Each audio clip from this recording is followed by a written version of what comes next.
اللہ الرحمن الرحیم یا ایہا الذین آمنوا لا تتبعوا خطوات الشیطان انہ لکم عدو مبین صدق اللہ مولانا العظیم مولاي صلی وسلم دائما ابدا علی حبیبک خیر الخلق کلہم الصلاة والسلام علیک یا رسول اللہ وعلی آلک واصحابک یا حبیب اللہ الصلاة والسلام علیک یا نبی اللہ وعلی آلک واصحابک یا راحت العاشقین۔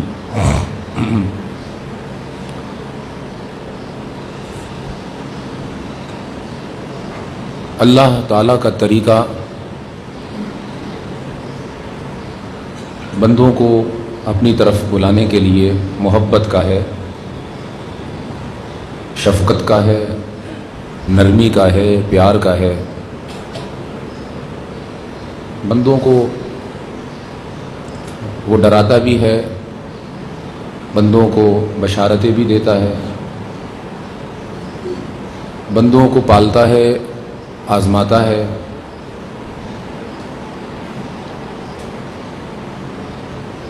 اس کے تمام طریقوں میں جو اپنی طرف بلانے کے لیے وہ بندے کے لیے کشادہ کرتا ہے یا واضح کرتا ہے، محبت غالب نظر آتی ہے، بندوں کے ساتھ اس کی شفقت غالب نظر آتی ہے، بندوں کے ساتھ پیار کا معاملہ غالب نظر آتا ہے۔ اس لیے ضروری ہے کہ ہم اس بات کو سمجھیں کہ کیا وجہ ہے کہ اللہ تعالیٰ اپنے بندوں کے ساتھ اس قدر پیار اور شفقت کا معاملہ فرماتا ہے۔ اصل میں کہنے والوں نے جو کہا اور کیا ہی خوب کہا کہ محبت اور عشق سے خالی انسان نہیں، حیوان ہے۔ محبت کے جذبے سے خالی، عشق کے جذبے سے خالی انسان ہی نہیں، وہ تو جانور ہے۔ یہ بات کس قدر صحیح ہے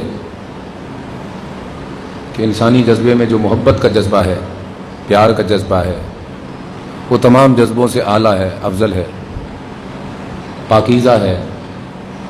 والذین آمنوا اشد حبا للہ، جو ایمان والے ہیں وہ اللہ تعالیٰ کے لیے شدید محبت رکھتے ہیں۔ اہل ایمان کی علامت محبت کو قرار دیا اس ذات کریمہ نے۔ اپنے لیے فرمایا کہ میں بندوں کے ساتھ بہت نرمی اور شفقت کا معاملہ کرتا ہوں۔ خود اپنے حبیب کو اس نے تعلیم دی کہ یا رسول اللہ معاف کر دیا کریں، بخشش اور عنایت سے کام لیا کریں۔ بے شک معاف کرنا، بخشش و عنایت کرنا یہ اللہ تعالیٰ کو بہت پسند ہے۔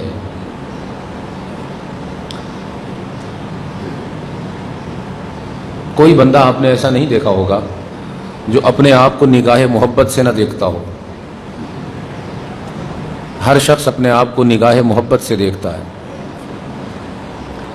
کوئی شخص نہیں چاہتا کہ وہ اپنے آپ کو جب دیکھے تو اپنے اوپر تنقید کرے یا اپنے اندر نقص نکالے یا اپنے آپ کو کمزور، گھٹیا یا اپنے آپ کو ادنا سمجھے۔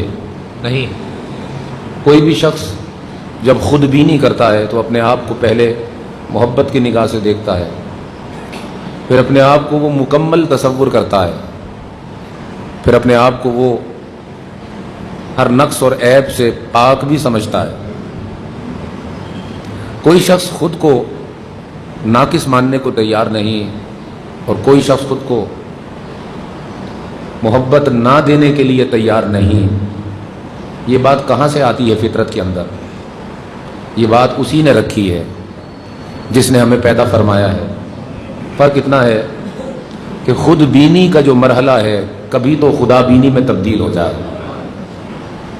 اس کی طلب یہ ہے کہ تم جس طرح محبت کی نگاہ سے اپنے آپ کو دیکھتے ہو، نگاہ کا دائرہ بڑھا لو، نگاہ کے دائرے کو بڑھا کر جہاں بھی تمہاری نظر پڑے تمہاری نظر میں محبت ہونا چاہیے۔ کائنات کو دیکھو تو محبت سے دیکھو، اور پھر کائنات کے خالق کی طرف تمہاری توجہ جائے تو اس توجہ میں بھی محبت ہونا چاہیے۔ تو یہ طلب ہے ہمارے خالق کی ہم سے کہ تم ہر چیز میں محبت تلاش کرو، اور ہر چیز میں الفت دیکھو، ہر چیز میں پیار دیکھو، تو پھر تنقید کا جو پہلو ہے اور کمی اور کجی کسی چیز میں تلاش کرنے کا جو وصف ہے، اس سے تم نجات پا جاؤ گے۔ تو تمام امراض کا علاج اگر ایک جملے میں کہا جائے کہ کیا ہے، تو تمام امراض کا علاج روحانی، ذہنی، قلبی، باطنی، تمام امراض کا علاج محبت ہے۔ یہی وہ اکسیر ہے جو انبیاء نے بانٹی، یہی وہ دوا ہے جو اولیاء پلاتے رہے، یہی وہ آب شفا ہے جو مراکز شفا سے بٹتا ہے، جس کو ہم روحانی مراکز کہتے ہیں۔ محبت کا ایک جام ہے جو پلایا جاتا ہے، پینے کو تو پی لوں گا پر شرط ذرا سی ہے، اجمیر کا ساقی ہو بغداد کا میخانہ، جس کا مذہب ہو دید صنم یاد صنم، وہ نہیں جانتا کافر یا مسلمان ہونا، جس جہاں نظر آتے ہو سجدے وہیں کرتا ہوں، سجدے سے مجھے مطلب کعبہ ہو یا بت خانہ، کیوں آنکھ ملائی تھی، کیوں بات بڑھائی تھی، اب رخ کو چھپا بیٹھے کر کے مجھے دیوانہ، جب دنیا میں تم نے مجھے اپنا بنایا ہے، تو محشر میں بھی کہہ دینا یہ ہے میرا دیوانہ۔ یہ تمام کا تمام جذبہ محبت ہے، یہ پیار کا جذبہ ہے، الفت کا جذبہ ہے۔ آپ نے دیکھا شریعت بتاتی ہے کہ نماز کن چیزوں سے ٹوٹتی ہے اور قائم کیسے ہوتی ہے۔ شریعت یہ بھی بتاتی ہے کہ وضو کس طرح ٹوٹ جاتا ہے اور کس طرح قائم ہوتا ہے۔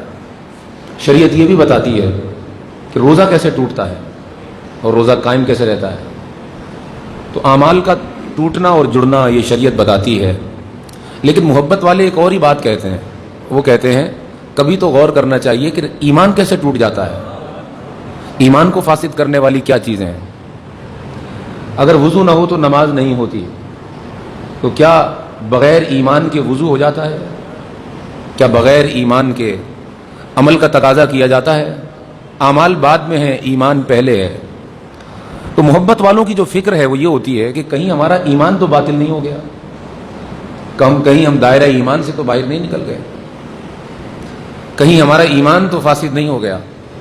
آج وضو ہر کوئی بچاتا ہے، نماز ہر کوئی بچاتا ہے، بچانا بھی چاہیے کہ ان کو بچائے بغیر تو کام نہیں ہو سکتا، لیکن فکر میں یہ بھی تو ہو کہ جس ایمان نے ہمیں مومن بنا رکھا ہے اور وضو اور نماز ہم سے جوڑ رکھا ہے، وہ ایمان اپنی جگہ موجود بھی ہے یا نہیں ہے۔